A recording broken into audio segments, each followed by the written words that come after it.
My name is Kate Glass, and this is Nurses versus COVID-19, a look at how ethics were challenged in hospitals during the pandemic. Without further ado, let's dive in.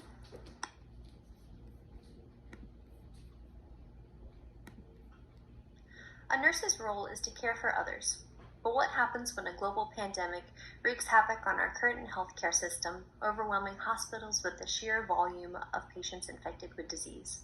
Certain ethical practices are put in place to ensure each patient receives adequate care.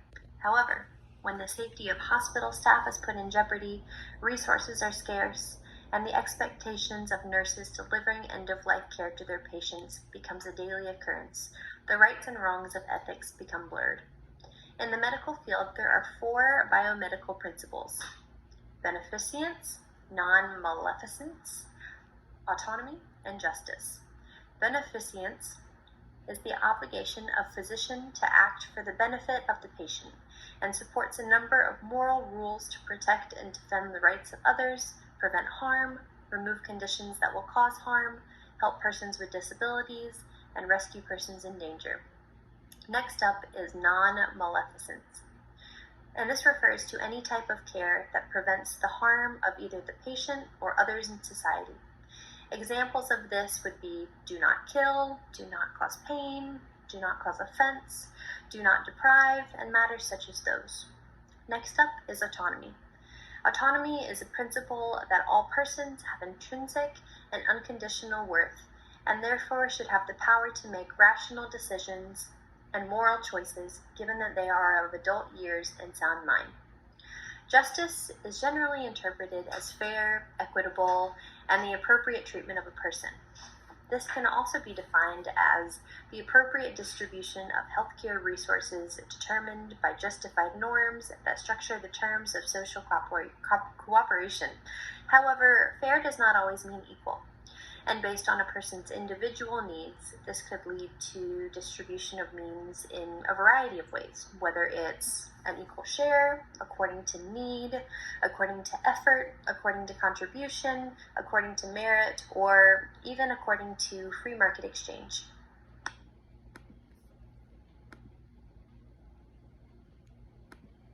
There were and still are a plethora of issues surrounding nurses and the pandemic, including exhaustion, staffing shortages, high mortality rates, risk of exposing family members, not to mention a highly contagious disease overtaking communities everywhere.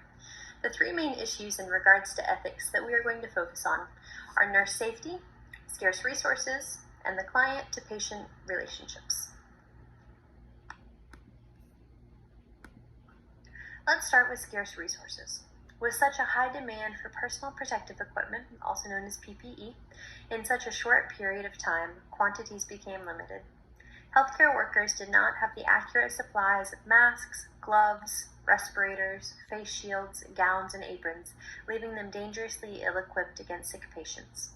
Asking someone to work in unsafe conditions is one thing, but asking them to work in unsafe conditions without providing them with the correct tools to accurately do their job is another. Hospital beds were another source of scarcity. As cases began to rise, beds began to fill up until there were simply none left. Hospitals are only so flexible until they aren't. Not only were supplies limited, but also were the number of beds, as just mentioned. The surplus of patients seeking medical attention exceeded the number of physical beds inside of hospitals. Patients were often either turned away or were required to sit in waiting rooms until a bed became available. It is unethical to deny someone medical attention when beneficence is the obligation of the physician to provide care when there is no space to care for patients. What is one to do? Staffing was another issue in and of itself. The workforce at the time of the influx of patients began did not measure up to the need that was to come. As healthcare workers began contracting the disease, this only created more of an issue for those in hospitals, leaving staffs even more depleted. Travel nurses were brought in to assist in some areas, but even this solution was hard to obtain because of the demand as well as being costly.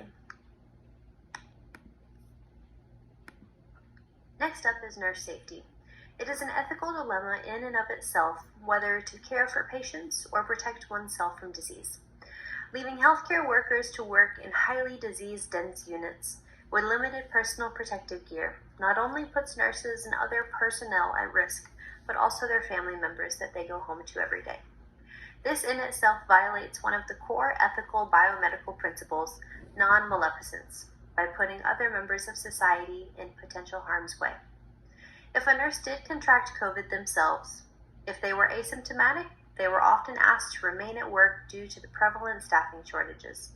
With more patients than nurses are adequately able to care for, nurses were stretched thin for their 12 to sometimes 15-hour or longer shifts.